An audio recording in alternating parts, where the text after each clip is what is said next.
Olá pessoal, tudo bem com vocês? Eu sou a professora Thaís, estou aqui para mais uma aula de matemática. O nosso assunto hoje é a gente vai aprender mais algumas coisas sobre medida de tempo. Hoje nós vamos ver as páginas 114, 115 e 116 do livro.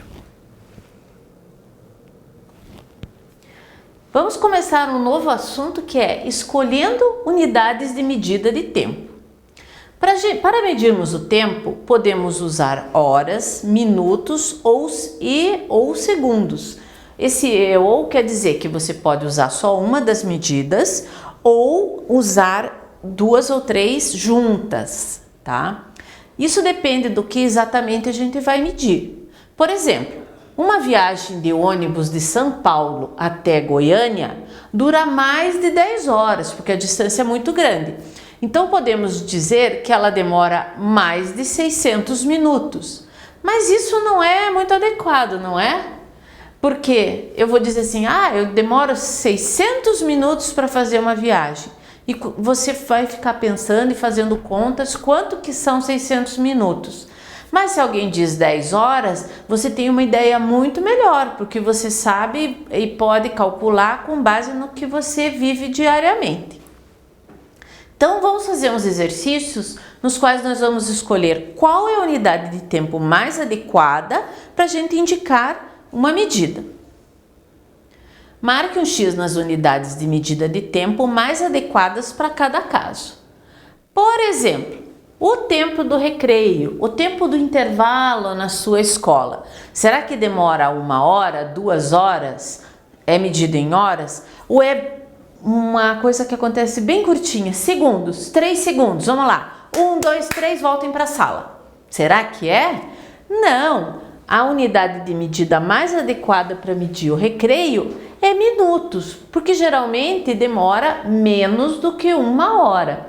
Uma medida que demora menos de 1 hora é melhor a gente medir em minutos. Na sua escola pode ser que o intervalo ou recreio seja de 15 minutos, 20 minutos ou até 30 minutos.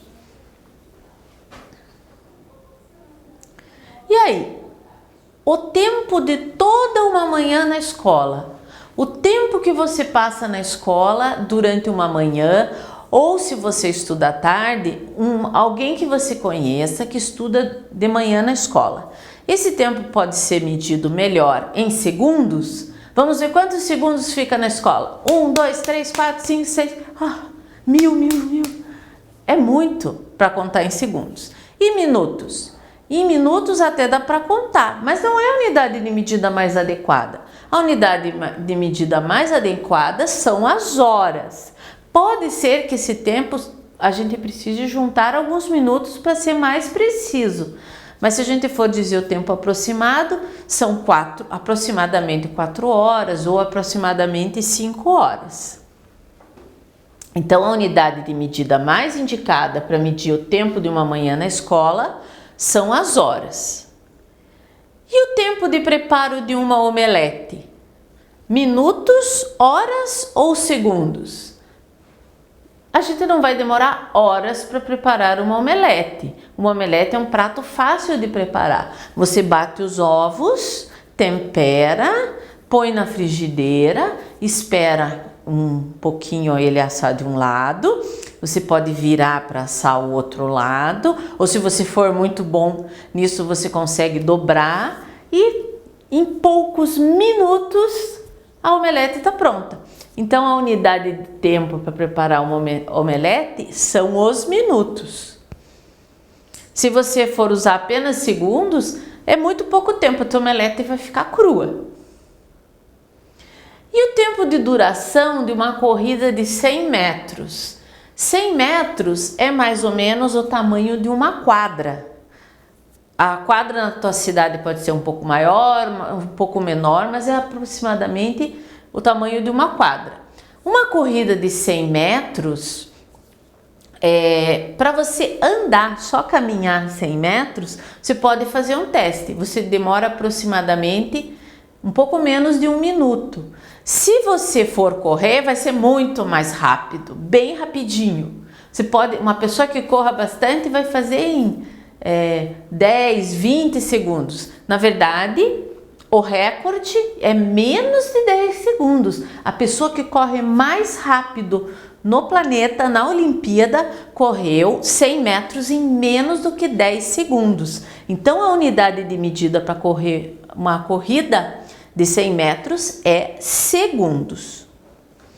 E o tempo de duração de uma maratona de 30 quilômetros? Vejam, 30 quilômetros é muito mais do que 100 metros.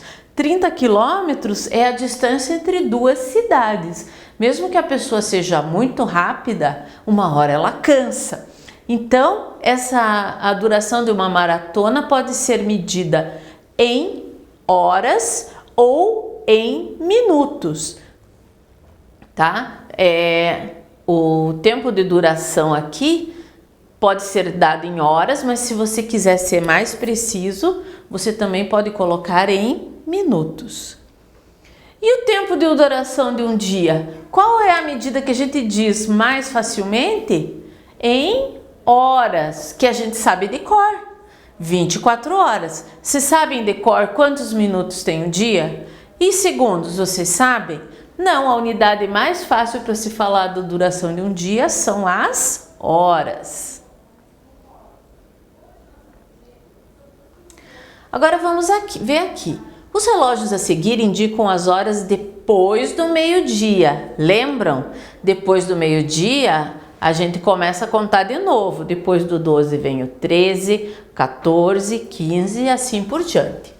Escreva como podemos fazer a leitura de cada um deles, utilizando duas formas diferentes.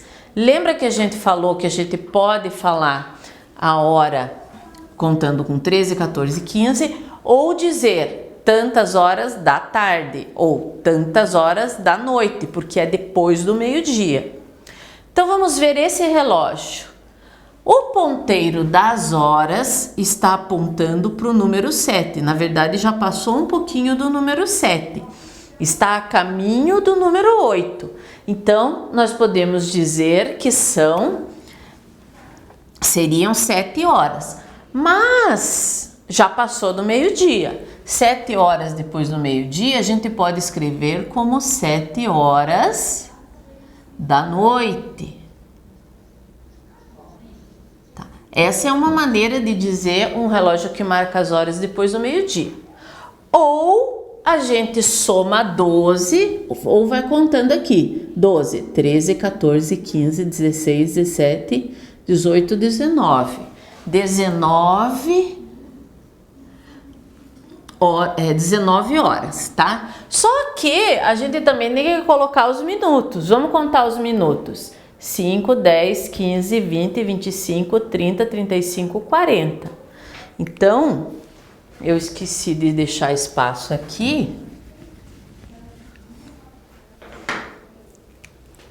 7h40 da noite, ou 19h40, tá? São duas maneiras diferentes de representar um horário que é depois do meio-dia, tá? Então aqui vocês têm espaço para pôr uma resposta que eu posso colocar 7h40 ou da noite, né?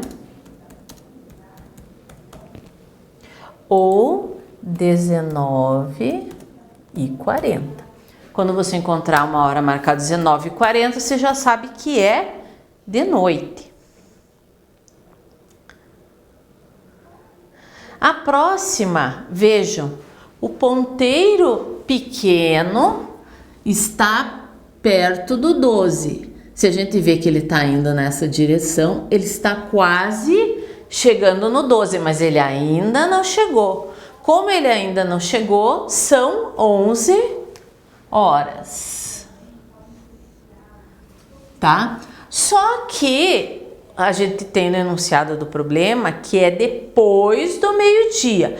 Então a gente não pode esquecer que nós estamos falando de um horário 11 horas da noite, tá? Agora, aqui nós temos que o ponteiro dos minutos também já deu quase toda a volta. Então, vamos ver quanto que ele percorreu. 5, 10, 15, 20, 25, 30, 35, 40, 45, 50, 55. Então, são 11 horas e 55 minutos da noite, porque o nosso relógio está falando de horários que acontecem depois do meio-dia, tá? E como que a gente representa 11h55 da noite usando a outra contagem, outra maneira de representar isso? É continuando aqui, 12, 13, 14, 15, 16, 17, 18, 19, 20, 21, 22, 23. 23 horas e 55 minutos. Ou seja, faltam só 5 minutinhos para o ponteiro grande chegar aqui no 12 e junto o ponteiro pequeno chegar. Quando eles chegarem ali, vai ser meia-noite, que é o último horário antes de começar a contagem novamente. Então, a outra maneira de escrever é 23h55. Assim, a gente pode escrever aqui 11h55 da noite ou 23h55. Quando a gente usa a expressão da noite para indicar depois do meio-dia ou da tarde, por exemplo, se forem 3 horas da tarde, a gente não é muito preciso. Por exemplo, numa cidade em que escurece cedo, pode ser que às 18 horas, que são 6 horas da tarde, na verdade já seja 6 horas da noite. Por isso é interessante saber e usar esse tipo aqui de horário, porque daí ele indica com bastante precisão que nós estamos falando de horários depois do meio-dia.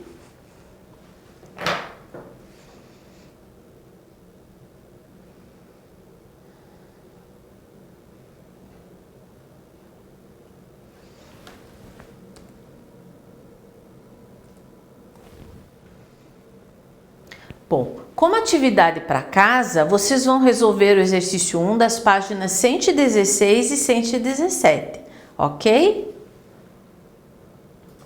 Obrigada pela atenção e até a próxima aula.